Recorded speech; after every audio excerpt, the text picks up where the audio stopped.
Buon pomeriggio. Buon pomeriggio.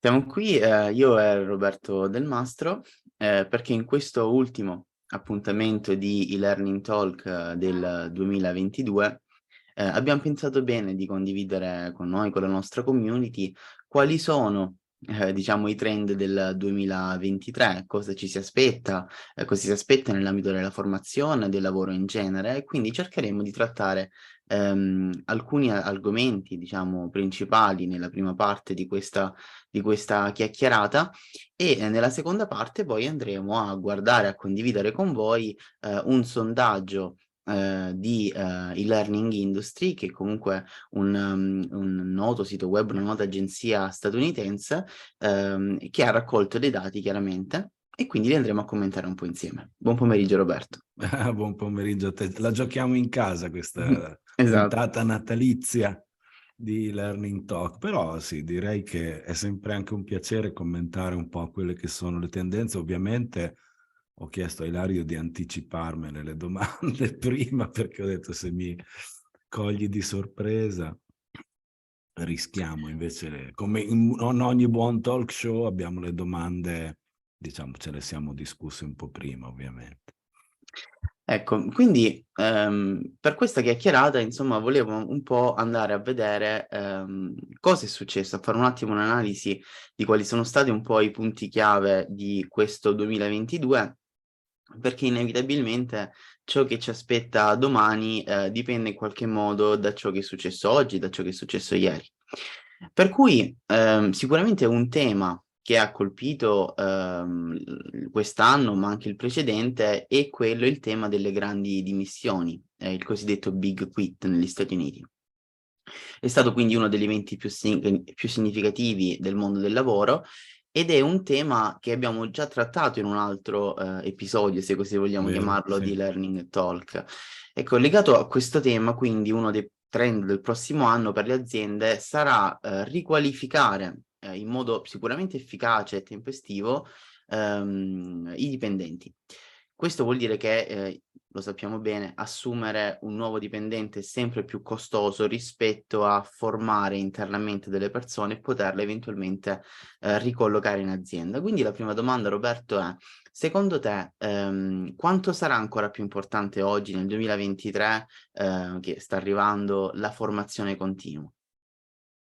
Ma io partirei un attimo da una considerazione a monte, no? Che questo, questo problema delle grandi dimissioni è nato, a mio parere, ma anche a parere di molti, con la pandemia, che ci ha, diciamo, messo a confronto con problemi inaspettati e quindi ha modificato in qualche modo la scala di valori, ma non è un parlare dei massimi sistemi, è la verità, è la realtà, perché esclusa la fascia, diciamo, sociale più bisognosa, più bassa, che chiaramente ha un altro, diciamo, ha altri elementi da dover risolvere, ed esclusi chi si può permettere il coach personale tutte le volte che vuole, c'è tutta una fascia intermedia, soprattutto dei giovani talenti, che, a cui non basta più lo stipendio, ma io sono anche pienamente d'accordo, perché rispetto a quando avevo 30 anni io, che diciamo tutta la società offriva, diciamo, più possibilità di sogni, anche se non esistevano certe cose come le start-up, non c'erano questi movimenti organizzati, però c'era la sensazione di poter cambiare, almeno noi ingegneri, diciamo che eravamo favoriti anche dal titolo di studio, di poter cambiare lavoro tutte le volte che si voleva. E quindi questo chiaramente va a impattare. Oggi non è più possibile cambiare così facilmente, ma sicuramente si pretende di più, al punto tale che se la ditta in cui lavoro non mi soddisfa, io preferisco stare a casa. A volte questo viene confuso con una pigrizia, secondo me ovviamente c'è del vero in alcuni casi e del falso in altri. E uno degli elementi quando si entra in un'azienda è vedere che c'è cura del personale. Questo non va molto d'accordo con quello che sono state le risorse umane in Italia fino adesso, che era la gestione dei contratti, e meno, diciamo, la motivazione del personale. Oggi le cose stanno fortunatamente cambiando e di questo fa ovviamente parte la formazione continua.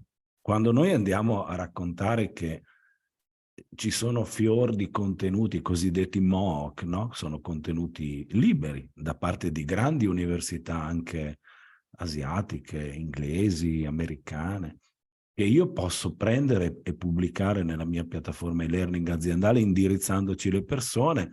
La gente casca dalla nube e dice: ma come è possibile? Sì, è possibile.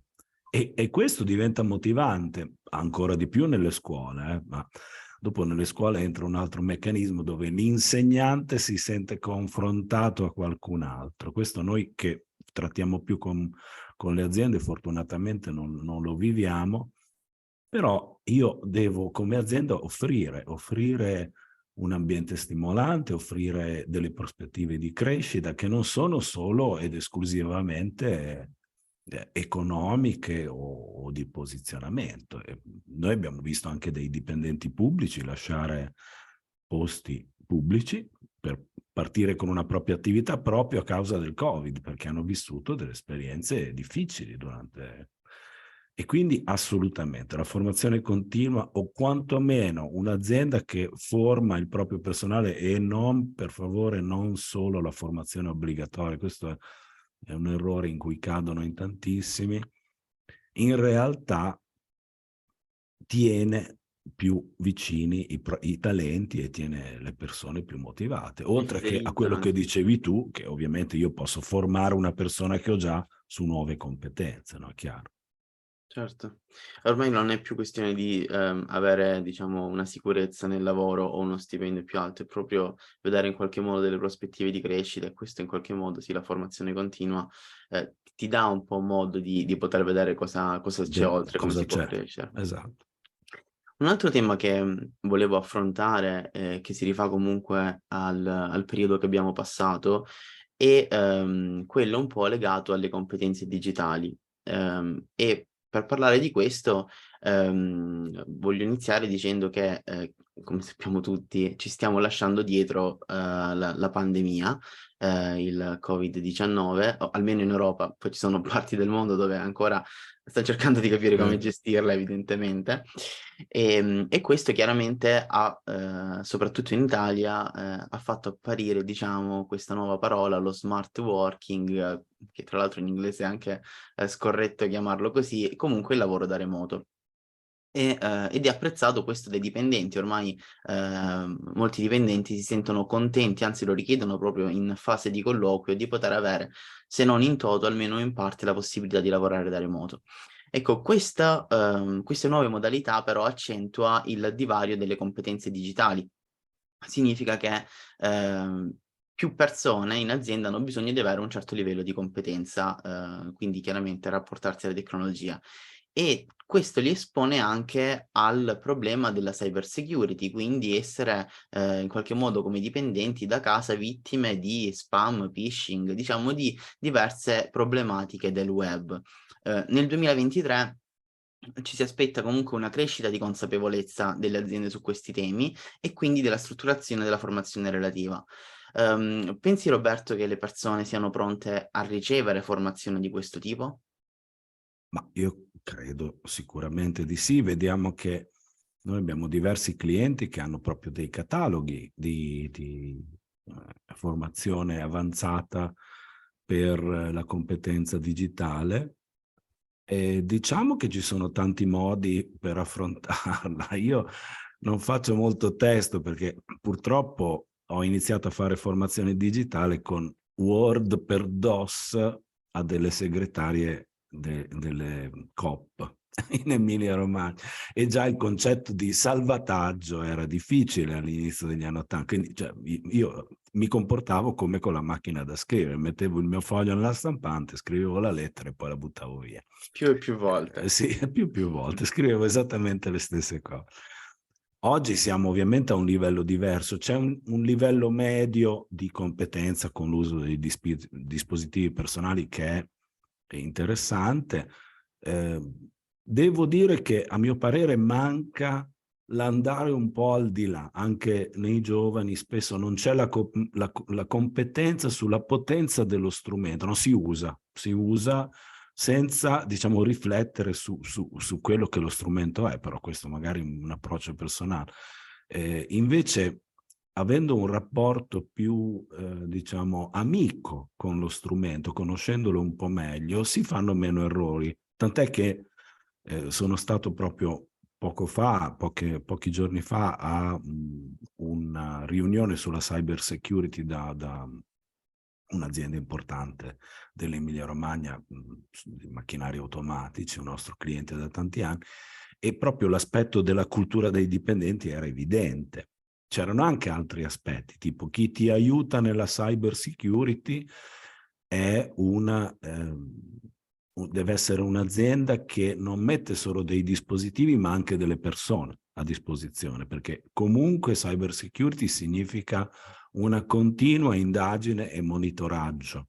Non esiste il firewall perfetto o la configurazione stampante sicura al 100%. Non esiste niente di sicuro al 100%. Quindi è come bisogna avere un guardiano che ti affianca, e non bisogna neanche prendere il GDPR come una delega di responsabilità, perché proprio in questa azienda avevano scampato un attacco cyber che era partito da un errore di una lettura email privata in ufficio, ma una stupidaggine allucinante, perché era un finto bonus Amazon, quindi proprio siamo alle basi, e il ricatto percentuale, diciamo, che un'azienda che fattura più di 1 miliardo può ricevere è qualche milione di euro, quindi sono cifre importanti. Quindi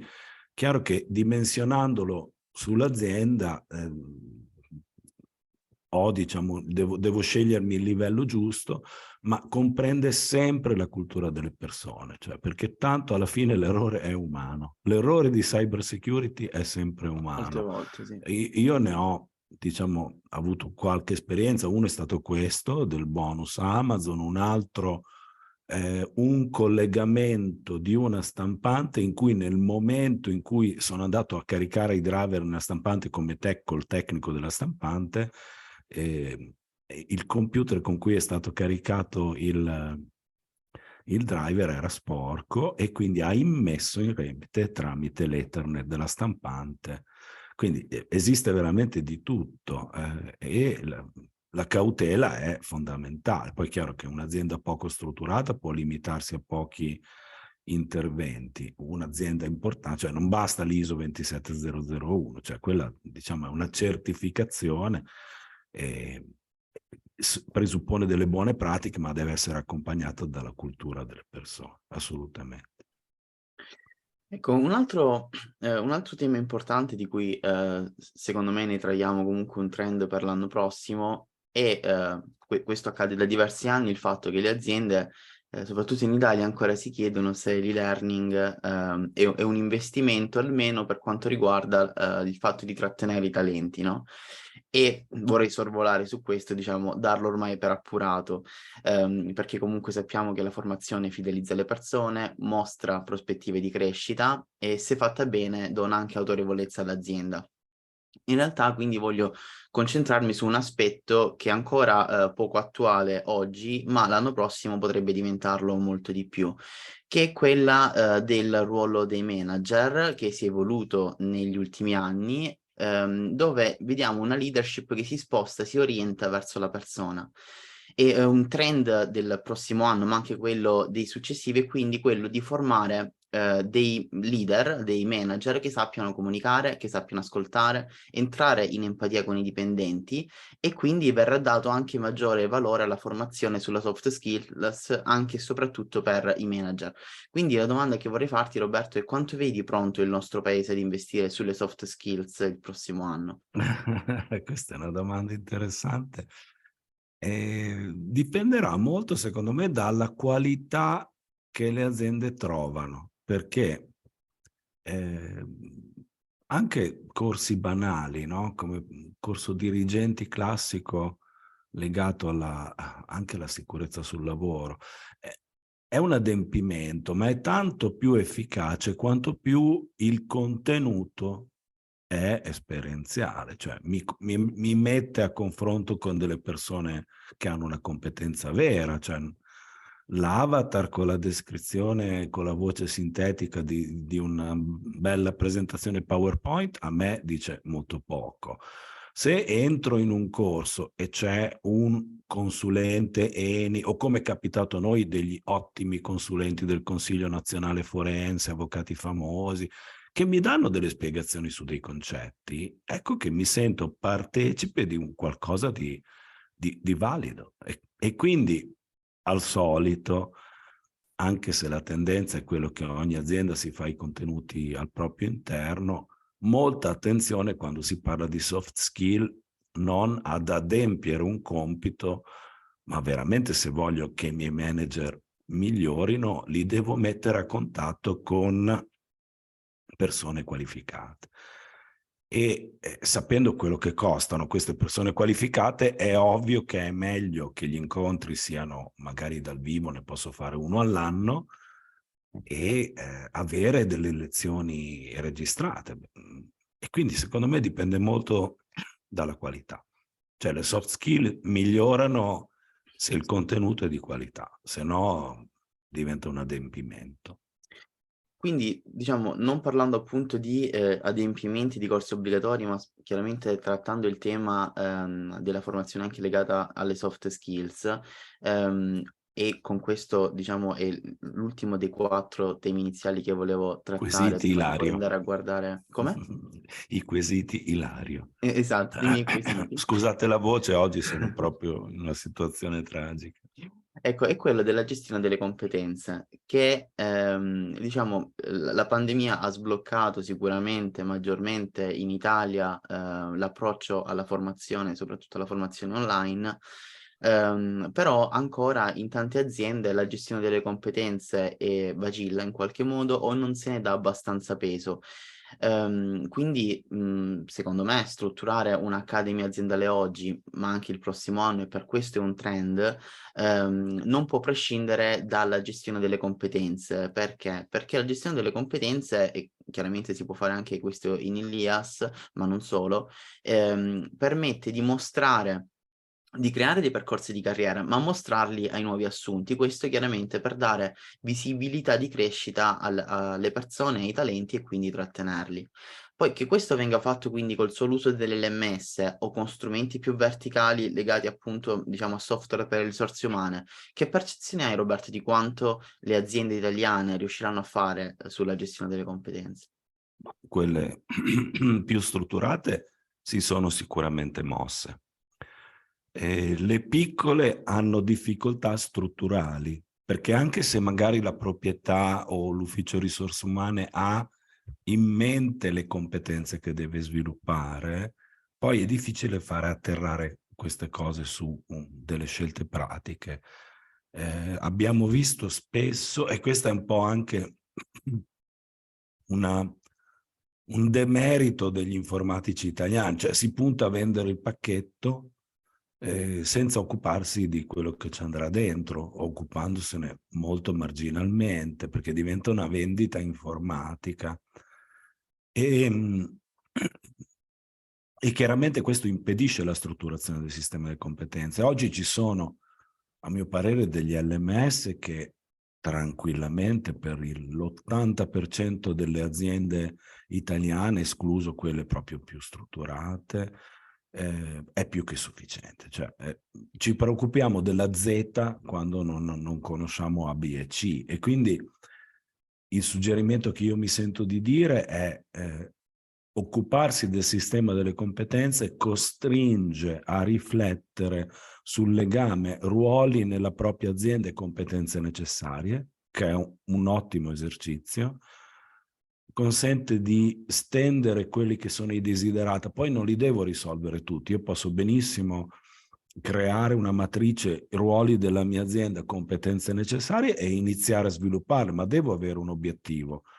Ma se agisco solo sull'onda dell'emergenza, faccio l'e-learning del decreto 81 e della legge 231, cioè finisce così in molti casi. Quindi è fondamentale proprio per la salute a medio termine dell'azienda, perché se no il corso di nuovo è un adempimento, cioè io ti do l'elenco dei corsi da fare, me li fai.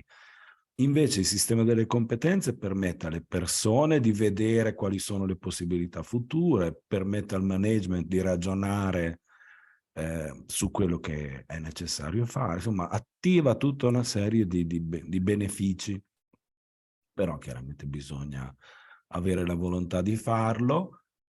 Un suggerimento che mi sento di dare, guardatevi bene intorno, perché esistono degli ottimi software che fanno quasi tutto, tant'è che noi ci siamo sentiti anche le battute, ma come sei messo a fare quello che fa SAP? No, in realtà lo faceva già da prima, però vabbè, è Parliamo di chiaro che IAS in questo caso. parliamo di NIAS, è chiaro che SAP ha un peso commerciale che non è paragonabile a quello del piccolo Ilias, no? Ovviamente, quindi dà anche un'affidabilità diversa dal punto di vista dell'immagine, però esistono tante aziende che non devono spendere quel denaro lì, possono, diciamo, fare un progetto indirizzandolo proprio sul contenuto e non sull'applicativo informatico che li gestisce.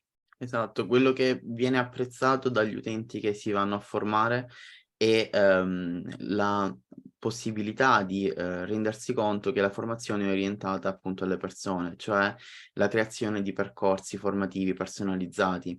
Ormai l'e-learning non è più, non può essere più una formazione sparata sulle persone, sui dipendenti, diciamo senza particolari criteri, ma tramite anche la gestione delle competenze, una persona che entra in azienda con un certo ruolo o con magari più di un ruolo, chiaramente si rende conto in piattaforme learning, ma non solo, di un percorso che è stato pensato per il ruolo che ricopre, o magari anche dei risultati che ottiene nel completare certi corsi. Quindi chiaramente questo va a generare appunto un percorso personalizzato, e questo chiaramente è più apprezzato dagli utenti.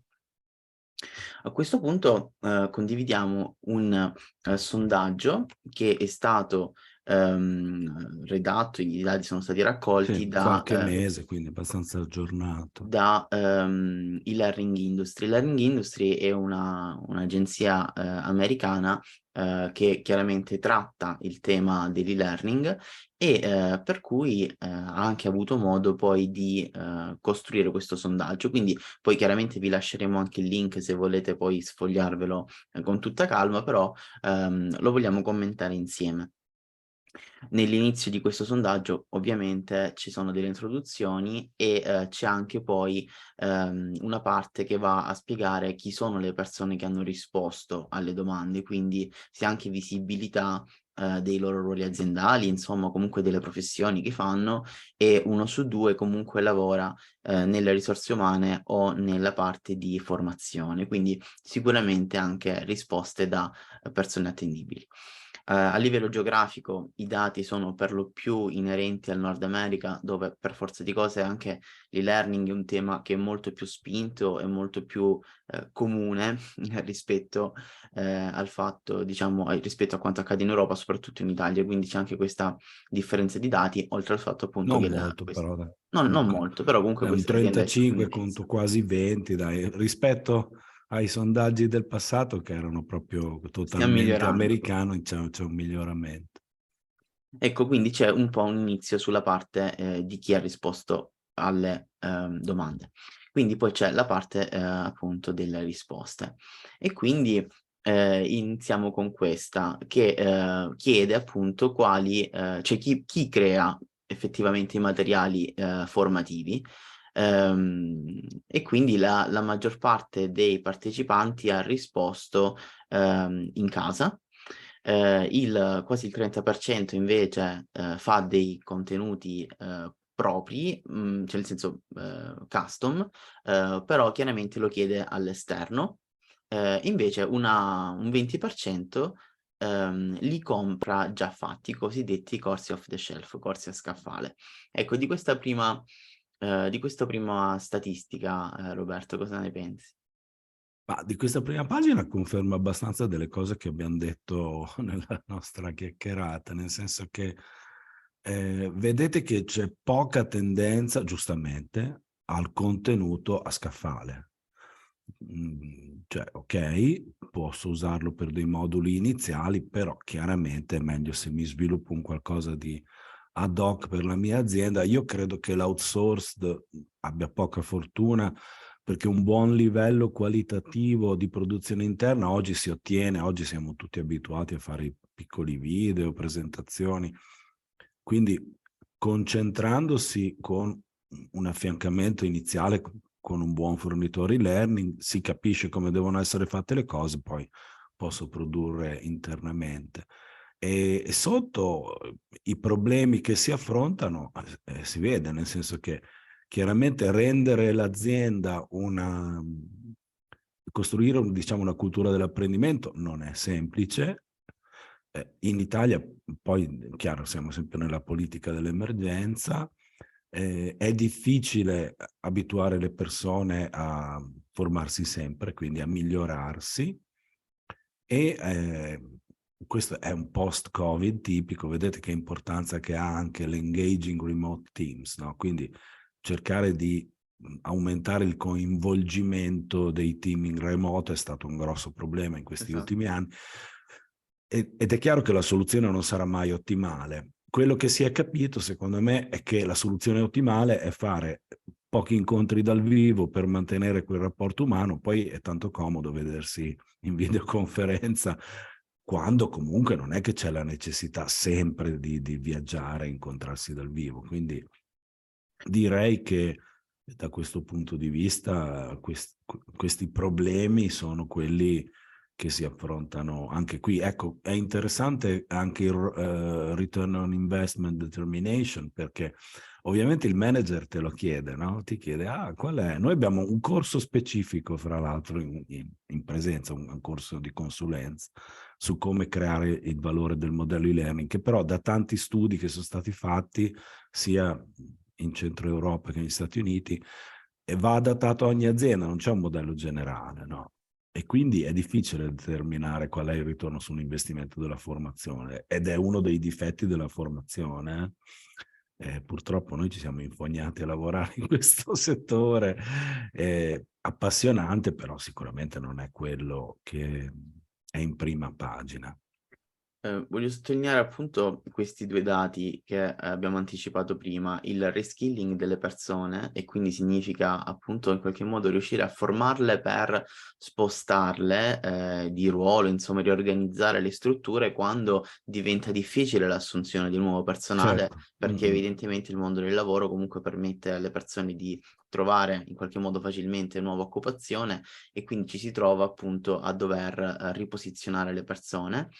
E quindi, secondo me questo è un dato estremamente importante, anche quello di tenere le persone, di tenersi i dipendenti stretti, e quindi tutta la parte di, fidelizzazione, un percorso, in e-learning, che comunque la formazione continua è uno dei motivi perché, un dipendente può restare in azienda, appunto per vedersi, Sì, perché accrescere. è vero, la piattaforma non viene mai vissuta come un sito aziendale, viene vissuta è un percorso a cui io accedo, e quindi se all'interno trovo delle informazioni interessanti, mi sento parte dell'azienda. Noi abbiamo visto degli esempi, per esempio nel settore del lusso, che ricorderai, Ilario, non so, Loro Piana, quando aumentò tanto i negozi, chiaramente non è che tutti potevano andare all'evento della Mille Miglia o del Polo, no? Chiaramente, oppure il video bellissimo del CEO della Bentley che faceva vedere le auto in fiera.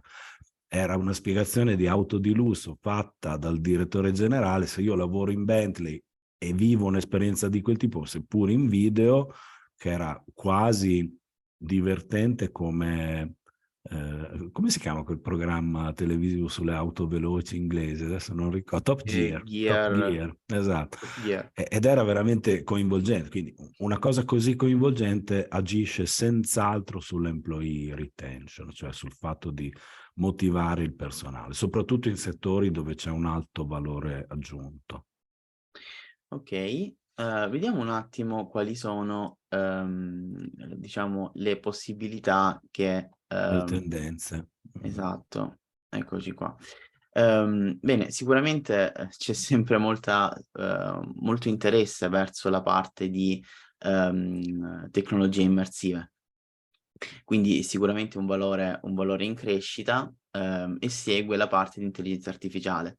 Nel concetto di intelligenza artificiale un po' quello che sta avvenendo negli LMS è quello di, prendere dati, dall'utilizzo che le persone fanno nella formazione, insomma da come si muovono nei corsi, il tempo che spendono nelle varie parti, e quindi tutta questa mole di dati in qualche modo poi, dato in pasto agli algoritmi di intelligenza artificiale, riescono a creare appunto, come dicevo prima, dei percorsi personalizzati. Quindi il senso è un po' questo. Quindi è chiaramente un tema interessante. Abbiamo poi la parte di, e-learning adattivo, che anche questo è, sempre interessante, quindi la formazione un po' che si adatta.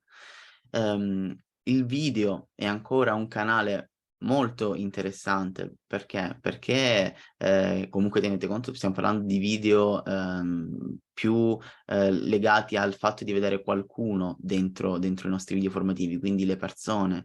Come esseri umani siamo attratti da altri esseri umani, dalle espressioni facciali, e quindi questo crea engagement, crea, Certo. un'attrattività verso il contenuto. Il microlearning invece è quel concetto che ci permette di spezzettare la formazione in tante, piccole parti, questo per permettere appunto agli utenti di formarsi quando in qualche modo ne hanno il tempo, tra virgolette, oppure, mentre uno prende la metro, si sposta in bus, può accedere alla piattaforma e quindi formarsi in pochi Fare minuti, qualche diciamo. passo, certo. La parte di social learning è interessante perché, ecco, anche per esempio in Ilias c'è una parte importante di social learning che significa, rendere in qualche modo la piattaforma e-learning un'agorà digitale, una piazza virtuale dove le persone si possono incontrare e formarsi a vicenda, quindi scambiandosi le informazioni. Il mobile first learning, quindi invece quella formazione legata, orientata alla parte mobile, quindi alla visualizzazione dei contenuti formativi su dispositivi mobili, e questo, diciamo si sposa molto col microlearning perché mi permette di andare in giro e formarmi. E poi abbiamo chiaramente altre minori, come per esempio, le skill, diciamo che creano un po' un balance tra il lavoro e, le life skills, diciamo le soft skills. Questo è molto statunitense perché non ci riescono da soli. Noi siamo più bravini a Esatto. fare work-life balance. E poi c'è la parte di game based learning, cioè creare dei contenuti dove l'utente in qualche modo, gioca con i contenuti. Esistono i serious games, c'è si può costruire dei sistemi di reward, e quindi gli utenti chiaramente, come con i giochi, si sentono presi nel contenuto e non è qualcosa che vivono in modo passivo, ecco. Curare i contenuti, e poi abbiamo la parte di big data, quindi tutto il tracciamento nella formazione. Cosa pensi, Roberto, di questi numeri? Ma volendo aggiungere qualcosa a quello che hai detto, direi che, vedete, ce ne sono 3, intorno al 30%, sono tutte legate alle nuove tecnologie. Quindi oggi ci sono degli LMS che sono già aperti, esiste uno standard che è quello degli Experience API. Noi abbiamo fatto già i primi esempi in Italia. In Italia è usato ancora molto poco e quasi sempre a livello sperimentale. L'importante è che in questo momento chi affronta un percorso di creazione di un'academy, quindi un LMS, o come deve fare delle scelte evolutive, lo faccia tenendo conto di strumenti pronti a dialogare con i sistemi di realtà immersiva. Quindi l'LMS è ancora, diciamo, al centro, ma è affiancato un po' da quello che si chiama Learning Record Store, l'LRS, che raccoglie i dati da tanti di questi elementi, no? Il social learning, il mobile, le tecnologie immersive. Esatto, le app aziendali, ma anche oggigiorno esistono anche degli oggetti fisici, sì, quindi sì, dei sì, pulsanti, esatto, delle leve, per delle manopole l'esperienza. che muovendole l'utente in qualche modo produce degli statement, delle frasi, cioè composte da soggetto, verbo e poi l'oggetto sulla quale si va a verificare quell'azione e vanno a spediscono questi statement verso questo LRS, che è questo contenitore di dati, appunto, che riceve dati da diversi ambienti. Poi posso aggiungere una mia opinione personale che lega un po' il primo dato al game-based, che è uno degli ultimi, ed è attenzione a non usare le tecnologie immersive, che comunque dove la produzione del contenuto è ovviamente costosa, per creare dei brevi giochi. Questo a me personalmente non piace, cioè la tecnologia immersiva deve essere usata quando veramente ho necessità di far vivere un percorso esperienziale al di fuori della realtà vera, oppure ci si incontra nel metaverso. Esistono già degli applicativi che consentono di fare un incontro virtuale nel metaverso. È chiaro che se devo fare un incontro virtuale per avvitare una vite di una macchina piccola di cui posso avere tranquillamente un prototipo, non facciamolo. È chiaro che se invece parlo di un'acciaieria, l'acciaieria non posso avere il prototipo a disposizione, no? Quindi devo comunque, oppure delle installazioni offshore, esistono tantissimi ambiti dove l'impossibilità di agire nel mondo reale viene aiutata fortissimamente dalla tecnologia immersiva. Ecco, però se non fatevi abbindolare dal giochino che sembra bello i primi 5 minuti, noi abbiamo visto tecnici buttare via, cioè proprio togliersi gli occhiali e quasi tirarli contro il muro, gli occhiali interattivi, perché dico, ma no, non mi risolve il problema, non voglio star lì a Esatto. giocare, io devo risolvere un problema. Quindi siamo in un passaggio culturale, quindi fondamentale la piattaforma aperta verso il futuro, non, insomma, sconsigliato, almeno secondo me, perdere tempo a sviluppare brevi cose. È una scelta importante la tecnologia immersiva, quindi deve essere supportata da una necessità. Esatto. Diventa una chiacchierata lunga questa, siamo quasi a Sì. 40 minuti. Esatto, io adesso guarderei questo e poi chiaramente passiamo poi a chi ci ha ascoltato il link per guardare il sondaggio, insomma, in autonomia. Ecco, però questo secondo me è interessante Sì, un certo, po' sì, sì, sì. commentarlo perché sono un po' gli argomenti caldi, ecco, insomma, che ci troveremo l'anno prossimo. E che conferma quello che ci stavamo dicendo, no? Quindi vedete, il primo è proprio l'hybrid learning, nel senso il Covid ci ha insegnato che si può stare online, ma la soluzione ottimale è fare un po' un po' l'altro, nel senso ogni volta che io analizzo un corso, in realtà dovrei capire prima se mi aiuta ad avere un incontro iniziale, un incontro finale, che può essere anche un webinar, perché comunque l'aula virtuale ti mette a contatto in qualche modo. Oppure avere un incontro annuale con chi ha fatto il corso e cercare di confrontarsi. Quindi ragionate su ogni singolo corso, non ci vuole molto. In mezza giornata si fa tutto, si fa lo storyboard di un corso fatto bene. E vedete, il secondo è non orientare i corsi all'apprendimento, ma alle competenze. Quindi oggi gli LMS, anche sicuramente l'IAS, ma anche altri, credo, gratuiti, hanno il sistema competenze a bordo, quindi non sono costretto a investire grandi somme di denaro per avere le competenze. E poi chiaramente scrivere delle storie, no? Quindi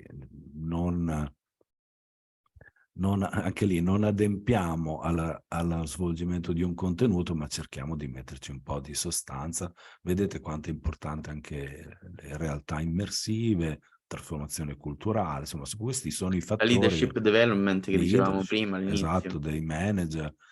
Quindi sono tutti aspetti di una cultura. Ricordiamo che in Italia la formazione ha sempre un po' sofferto perché sì, ci sono i fondi a disposizione, ma venivano cannibalizzati a senso unico, cioè diciamo terzializzati agli adempimenti fatti dalle associazioni di categoria, dove non c'era una vera spinta. Sì, la spinta al fare bene era legata alla qualità del docente, ma non era una scelta interna aziendale. Bene, siamo arrivati alla fine di questa Non so chiacchierata, se abbiamo visto un po' di trend un po' per di il prossimo chiacchiere, anno. esatto. Sarà sicuramente un anno interessante anche per vedere gli sviluppi nell'ambito e-learning. Ci sono tecnologie che stanno velocemente avanzando, tra tutte l'intelligenza artificiale e la realtà aumentata e virtuale, e diciamo comunque bene o male, seppure è ancora in qualche modo, può essere ancora costoso per chi crea formazione orientarsi a quelle tecnologie, però sicuramente quello che possiamo trarne e che diventa importante e apprezzato dagli utenti invece tutto un training basato sull'interattività, che può essere non necessariamente immersiva, ma anche col contenuto.